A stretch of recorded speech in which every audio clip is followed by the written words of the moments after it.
So in this video, I want to talk about an unexpected way that you can reduce your stutter and improve fluency. What's going on everyone, and welcome to Stuttering Leo. My name is Leo and I have a stutter. So I did this,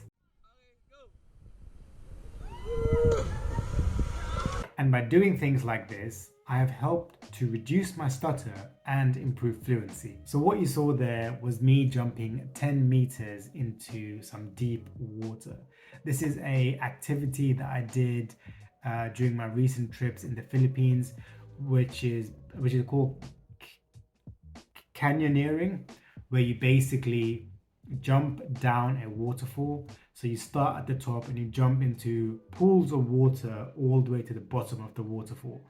And some jumps are a couple of meters high. And the one that you saw in the clip, that was a 10-meter jump. That was one of the higher jumps and one of the most scariest. And surprisingly, things like that actually helped me to reduce my stuttering and improve fluency. Let me explain further. So the idea of all of this came about when I was in a stuttering support group, and there was a lady. She was relatively older. She was, I think, in her 60s, and she was fluent, very fluent. She was one of the most fluent people in the support group chat. So fluent that it almost kind of made me question whether she had a stutter or not. But anyway, she did have a stutter, and she explained how she became so fluent. And she talked about literally facing your fears. She had an immense fear of swimming. She's always had a fear that she would drown and just wouldn't be able to swim back up to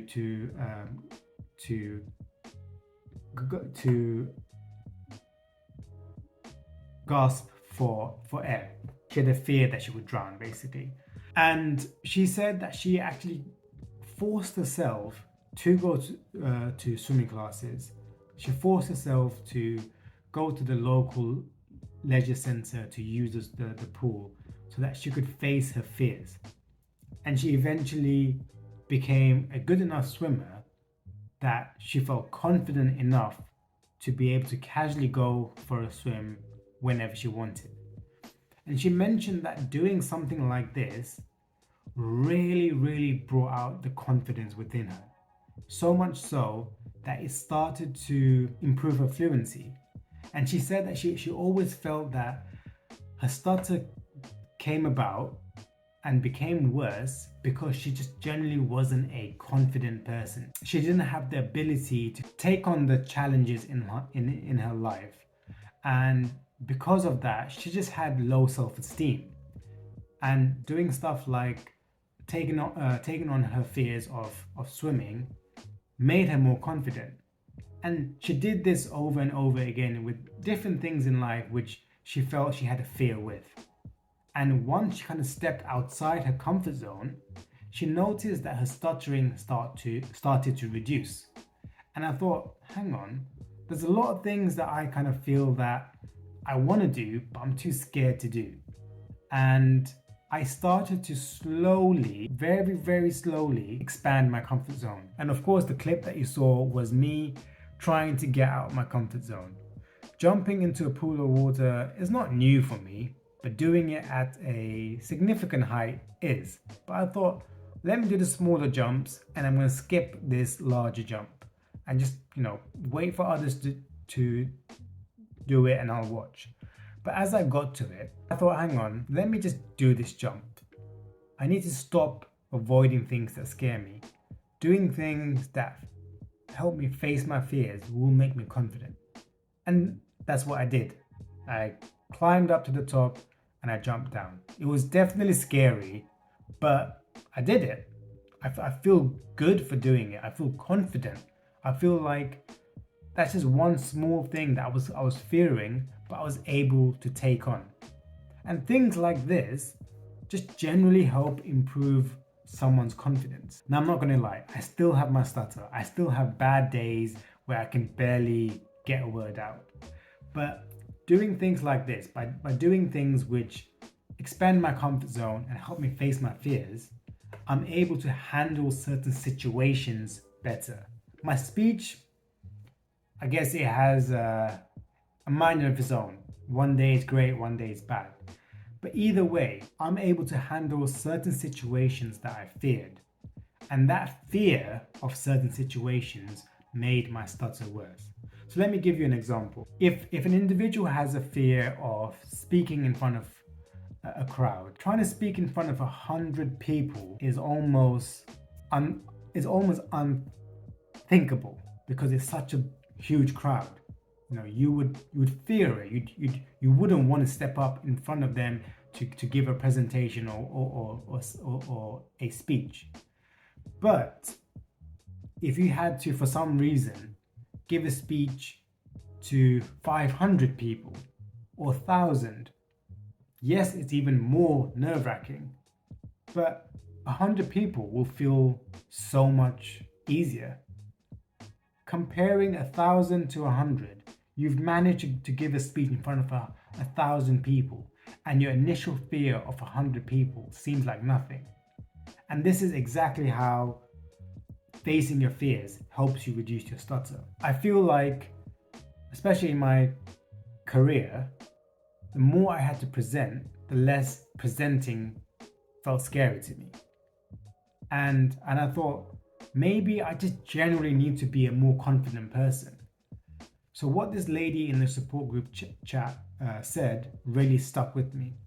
And as often as I can, I try to kind of go out there and expand my comfort zone, because I know that the more that I kind of take on, the more that I do to reduce general fears in my life, the side effect of that will help me just be a confident person. And the more confident I am, the less I let my stutter pull me down and reduce my self-esteem.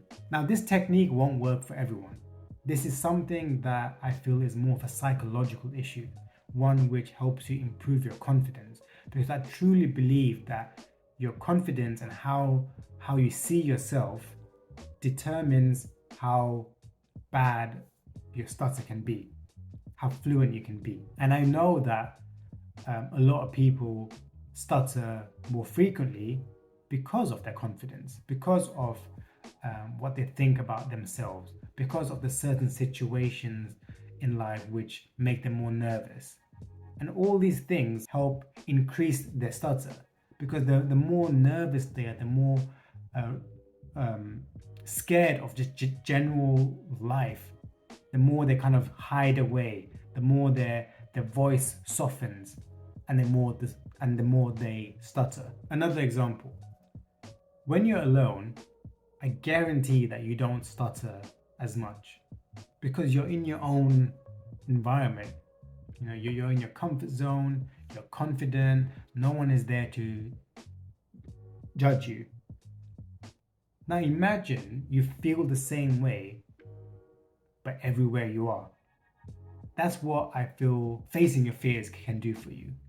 You go out there, you face your fears, you just become a confident person. You don't care about what people think. You go up to the front of the stage and you talk, you present.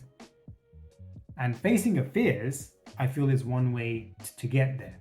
Of course, you can kind of narrow it down to one specific thing. Like, for example, presenting in front of more people to make general presenting easier. But you can also do what I do and what the lady in the support group does, which is just take on anything that fears you, and once you're able to confront that fear and move past it, you will just generally become a confident person. And that in itself will help you stutter less and improve your fluency. Thanks for watching this video. I hope I didn't waffle on too much, and I hope you understood what I was trying to say. Thanks again, and see you next time.